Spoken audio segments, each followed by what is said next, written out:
Every great project starts with a spark of inspiration.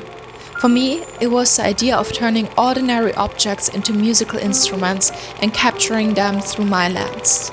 This is the journey behind my photo series, Tunes of Mundane.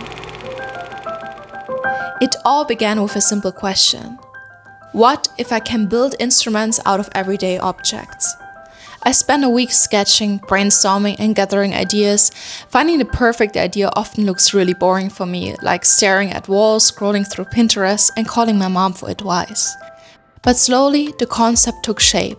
A violin crafted from porcelain, a piano from books, a guitar made of fruits, and more. Each piece aimed to blend the mundane with music.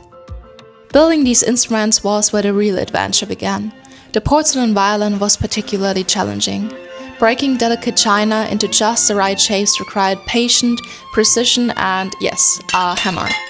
Piecing together all of these fragments with a scaffold of silverware, it finally came to life, and I'm super happy how it turned out. The horn was mainly made out of cables and wires and a megaphone that I found in a second-hand store. I started with a wooden frame, and then I formed a base with wire for the cables to be attached to.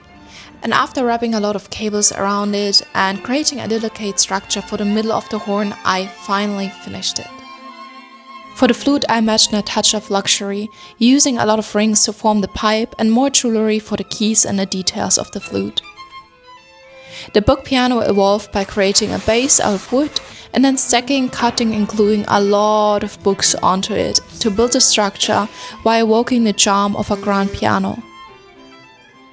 The theme of the harp was clothing, and with a coat stand, a lot of scarves and threads, I managed to create a dreamy instrument. And finally, there was a fruit guitar, a playful piece crafted from a mix of self-made papier-mâché fruits and artificial fruits I bought. Each instrument has its quirks and obstacles, but together they became the heart of the project. With the instruments complete, it was time to bring them to life in the studio. Over the span of 2 shooting days, I collaborated with incredible models, stylists, and hand makeup artists to create the surreal worlds I envisioned. For the flute, we designed an elegant dressing table scene with red velvet and jewelry, and the model's delicate movements brought the instrument to life, giving the image a royal touch. For the image with the fruit guitar, I bought a yellow fabric as a backdrop to make it feel like an antique painting. And despite the guitar neck breaking mid-shoot, we improvised and captured the perfect moment.